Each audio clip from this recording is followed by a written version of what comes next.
Mutual fund investments are subject to market risks. Read all scheme-related documents carefully. Life time financial planning సంబంధించి plan చేసుకునేటప్పుడు మీ దృష్టిలో ఒక 2 major రిస్క్లు అంటే ఏం చెప్తారు? వాళ్ళు కన్సిడర్ చేయాల్సినవి మీరు సజెస్ట్ చేసేటివి. నేను పర్సనల్గా ఐడెంటిఫై చేసిన 2 biggest risks over practice, over interacting with clients, looking into their family, their life రిస్క్లు చూస్తే 2 మేజర్ రిస్క్లు ఏ వ్యక్తికైనా. Dying early, living long. లైఫ్లో బిగ్గెస్ట్ రిస్క్ లైఫే. ఆ లైఫ్ ఎర్లీగా పోతే ఒక రిస్క్, ఎక్కువ రోజులు బ్రతితే ఒక రిస్క్. ఈ 2 మేజర్ రిస్క్లు సార్. త్వరగా చనిపోవడం, ఎక్కువ రోజులు బ్రతకడం. ఈ 2 ఖచ్చితంగా జరగాల్సింది ఏదో ఒకటి. 2 సెనారీస్లో ఒకవేళ దీనికి సంబంధించి దానికి సంబంధించి ఏ ప్రాబ్లం వచ్చినా ఆ ప్రాబ్లమ్స్ ఎట్లా మీరు ఓవర్కమ్ చేయాలి? ఫస్ట్ థింగ్, ఎర్లీగా చనిపోవటం రిస్క్ ఎవరికి? చనిపోయిన వ్యక్తి కాదు, ఆయన డిపెండెంట్స్, ఫ్యామిలీ. ఆయన ఆదాయం మీద ఆధారపడి ఉన్న వాళ్ళకి. మేబీ మనిషిని మర్చిపోవచ్చు, కానీ ఆయన ఆదాయం మీద మనం ఆధారపడి ఉంటే. సో ఇది ప్రతి ఒక్కరి బాధ్యత. నా మీద డిపెండెంట్స్ ఉన్నారంటే నేనున్నా లేకపోయినా వాళ్ళకి అంత సాఫీగా వెళ్ళిపోయే విధంగా ఏర్పాట్లు చేయాలి. దాన్ని ఏదైనా ఒక అసెట్ బిల్డ్ చేసి ఇన్కమ్ ద్వారా చేయటం అనేది స్టాండర్డ్. కానీ ఈజియెస్ట్ వే ఇది ఇన్సూరెన్స్ తీసుకోవడం ద్వారా ఎలిజిబిలిటీ ఉంటుంది. ఒక ప్రాపర్ టర్మ్ ఇన్సూరెన్స్ తీసుకుంటే మన ఆబ్సెన్స్లో మనం ఉంటే ఎలాగో ఫైట్ చేస్తాం, పట్టుకొస్తాం. మనకేమన్నా దాని నుంచి వచ్చే డబ్బులతో భార్య, పిల్లలు, తల్లిదండ్రులు హ్యాపీగా ఈ లైఫ్ స్టైల్ సస్టైన్ చేయగలుగుతారు. దానికి సరిపడా టర్మ్ ఇన్సూరెన్స్, లైఫ్ ఇన్సూరెన్స్ తీసుకోవడం. లాస్ట్ మంత్ మనం కూడా ఒక క్లెయిమ్ 1.5 crore సెటిల్ చేసాం. నిన్న ఆవిడతో కూర్చొని అంతా పిల్లలకి అంతా చేసుకున్నాం, ప్లానింగ్ అంతా. అది ఇప్పుడు ఓకే, పెయిన్ లేదని కాదు, లాస్ అవ్వలేదని కాదు, కానీ భవిష్యత్తు మీద ఒక భరోసా ఉంది. ఆ వ్యక్తి డెత్ బెడ్ మీద చనిపోతూ కూడా నాతో మాట్లాడారు. సార్ ఈ డబ్బు ఇలా అని చెప్పారు. 2 months బ్యాక్ హాస్పిటల్కి వెళ్ళొచ్చిన రోజు మీతో మాట్లాడాం. ఇది అంటే డయింగ్ ఎర్లీకి సొల్యూషన్ ఏంటంటే హ్యావింగ్ అండ్ సరిపడా insurance, life insurance, pure term insurance. ఎక్కడ వరకు కొట్టేయండి ఫస్ట్. అది ఈజియెస్ట్ వే, సింప్లెస్ట్ వే. 1000 రూపాయలు పడేస్తే వచ్చే కోట్లయి. అది మీకు ధైర్యాన్ని ఇస్తుంది. ఎందుకంటే ఇది మనిషి దెబ్బతలగా ఆలోచిస్తుంది ఇవన్నీ. అప్పుడు ఇంకా రాదు, ఒక జబ్బు వచ్చాకో ఇంకా రాదు. లివింగ్ లాంగ్ అనేది ఫస్ట్. మనం లివింగ్ లాంగ్ ఏం, మనం సఫర్ అయితే అందరిని సఫర్ చేస్తాం. అంటే ఎక్స్పెన్సెస్ పెరుగుతాయి, ఖర్చులు, ఇన్ఫ్లేషన్ మాట్లాడంగా అది ఎంత పెరిగిపోతుంది. ఇన్ కేస్ మనం లాంగ్ బ్రతికే అవకాశాలు మెండ్. ఫస్ట్ ఇక్కడ అందరూ అర్థం చేసుకోవాల్సింది లైఫ్ ఎక్స్పెక్టెన్సీ అనే దాన్ని అందరూ గూగుల్ చేయండి please. Google life expectancy in India across world. మీరు నమ్మలేని నిజాలు బయటకు వస్తాయి లైఫ్ ఎక్స్పెక్టెన్సీ తెలుసుకుంటే. ఇప్పుడు నేను మిమ్మల్ని 1900లో 1900 సంవత్సరంలో లైఫ్ ఎక్స్పెక్టెన్సీ ఎంత ఉండొచ్చు అనుకుంటున్నారు మీరు ఇండియాలో? 1900లో అంటే ఒక 100 ఏళ్ల క్రితం ఎంత ఉండేది అనుకున్నారు లైఫ్ ఎక్స్పెక్టెన్సీ? మన తాతలు ముత్తాతల కాలం అంటే రెగ్యులర్ చెప్తుంటారు కదా, 100 ఏళ్ళు బతికారు, 120 ఏళ్ళు బతికారు అని చెప్పి. జస్ట్ ఇది ఇక్కడ వీడియో పాజ్ చేసి అందరూ గూగుల్ చేయండి. 1990లో ఇండియాలో లైఫ్ ఎక్స్పెక్టెన్సీ ఎంత? 1900లో UN data, United Nations data అదంతా వస్తుంది. 22 నుంచి 25 ఏళ్ళు, 25 years యావరేజ్ లైఫ్ ఎక్స్పెక్టెన్సీ. మరి ఏంటి సార్, అందరూ మన తాతలు ముత్తాతలు అంతా మా వాళ్ళు అసలు 100 సంవత్సరాలు బతికారు, అప్పుడు తిన్న తిండి ఏంటి, మేము బతికేంటి అని చాలా మంది అంటుంటారు. చాలా బాగుంటుంది వినటానికి, చాలా బాగా చెప్పుకుంటారు. రియాలిటీ డేటా తీసుకోవాలి కదా మీరు. ఇన్ ద ఇయర్ 1900 ఆ టైంలో యావరేజ్ లైఫ్ ఎక్స్పెక్టెన్సీస్ 20-25 మధ్యలో ఉండేది. 100 మందిలో 50 మంది 25 ఏళ్ళలోపే చనిపోయారు. మీరు లైఫ్ ఎక్స్పెక్టెన్సీ చార్ట్ చూడండి. 1940s 50sలో 40 years. ఇప్పుడు అది పెరిగి 71-72కి వచ్చాం మనం. ఇండియా వరల్డ్ వైడ్గా యావరేజ్ లైఫ్ ఎక్స్పెక్టెన్సీ గూగుల్ కొట్టండి, ఇప్పుడు చార్ట్ జీపీటీని అడగండి మీరు. అది 72-73. మనం we are at the world average. అయితే 1940sలో మనం యూఎస్ కన్నా, యూకే కన్నా ఒక 20 years, 25 years, 30 years తక్కువ ఉండేది లైఫ్ ఎక్స్పెక్టెన్సీ. ఇప్పుడు అది హార్డ్లీ ఒక 10 yearsకి వచ్చింది. వాళ్ళు 79-80 ఉంటే మనం 72 ఉన్నాం. 8 years గ్యాప్ ఉంది, 8-9 years గ్యాప్ ఉంది. చాలా ఇంప్రూవ్ అయ్యాం. కానీ లైఫ్ ఎక్స్పెక్టెన్సీ పెరుగుతుంది. ఇప్పుడు మీరు ఒక కీవర్డ్ కొట్టండి, is the person going to live for 150 years born today అని కొట్టండి. Now will get the answer in Google. There is research telling ఇప్పటి నుంచి పుట్టే పిల్లలు, ఇప్పుడు రీసెంట్గా పుట్టిన పిల్లలు 150 ఏళ్ళు బతురని చెప్తుంది. 150 సంవత్సరాలు బతురని చెప్తుంది. బిలీవ్ చేయరు అసలు. యాక్చువల్లీ బిలీవ్ చేయొద్దు. Data only life expectancy decline అయింది మనకి కోవిడ్లో. పాండమిక్ ఒక 2 years తగ్గింది, మళ్ళీ 22 కల్లా రికవర్ అయిపోయింది. ఎర్లియర్ డెత్ అంటే ఈ స్మాల్ ఫాక్స్, మలేరియా, డెంగ్యూ, కలరా అన్ని డెత్లే, వేల డెత్తులు. ఇప్పుడు అవన్నీ ఏమిటి, వెరీ నార్మల్ డిసీజెస్ కదా. మనం చాలా బాగా మాడుకుంటాం పెస్టిసైడ్స్, పొల్యూషన్, క్యాన్సర్లని. ఇవి మేబీ అప్పుడు ఉండకపోవచ్చు. ఇన్ కేస్ ఉన్నప్పుడు డయాగ్నోసిస్ ఎక్కడిది తెలియదు అసలు. అంటే క్యాన్సర్ వచ్చి చనిపోతే జ్వరం వచ్చి చనిపోయిందని అనుకుంటాం, జబ్బు వచ్చింది అనుకుంటాం, మనకి ఏదో చేశారు అనుకుంటాం.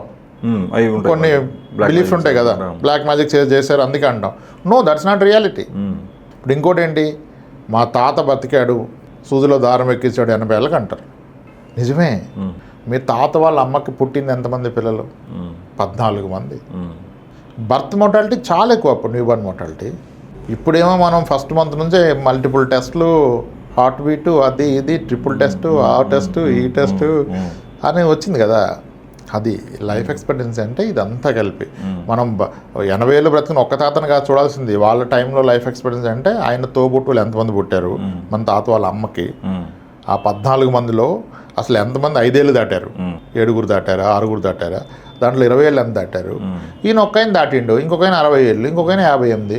మొత్తం 14 మందికి యావరేజ్ కొట్టండి. You land at what 28-30 years average life expectancy. అది కదా క్యాలిక్యులేట్ చేసే విధానం. సో కాబట్టి there is a high possibility that రాను లైఫ్ ఎక్స్పెక్టెన్సీ పెరుగుతుంది.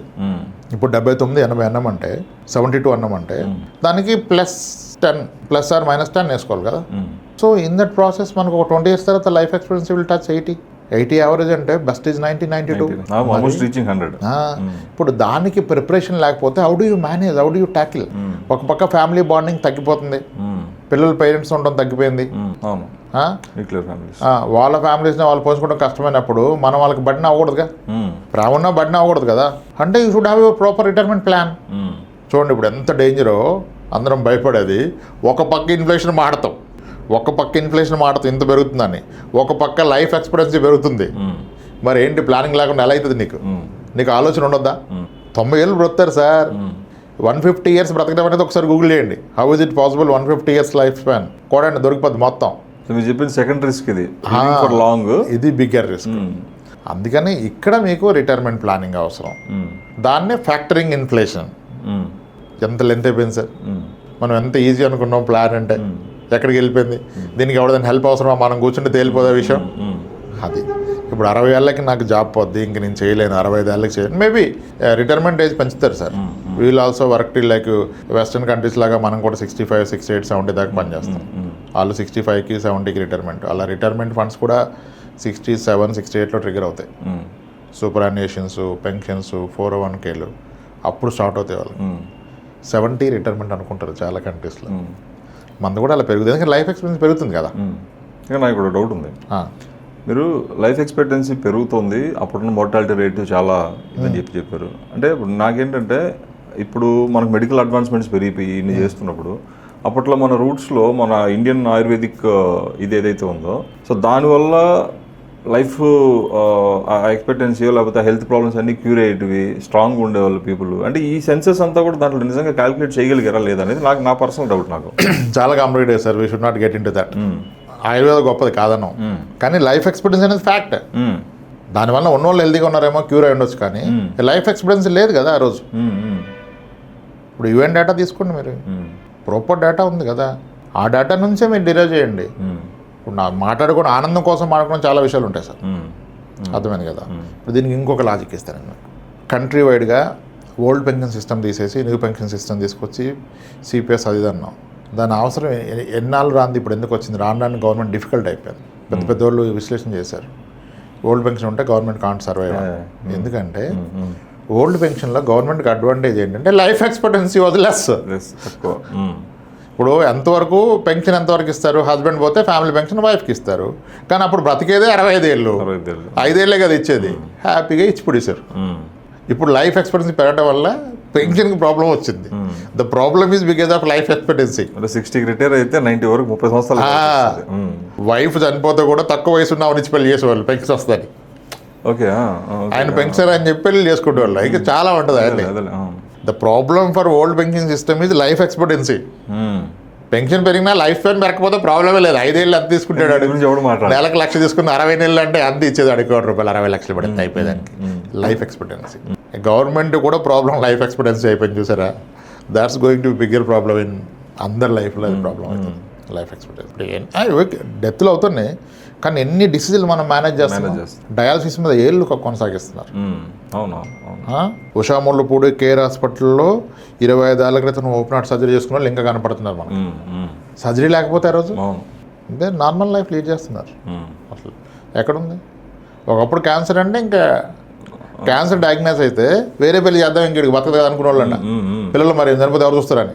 ఇప్పుడు దానికి ఎన్ని ట్రీట్మెంట్స్, ఎన్ని థెరపీలు, 9 years బ్యాక్ క్యాన్సర్ వచ్చింది సార్, వాట్ నాట్ ఎన్ని రకాల క్యాన్సర్లు చూస్తున్నాం.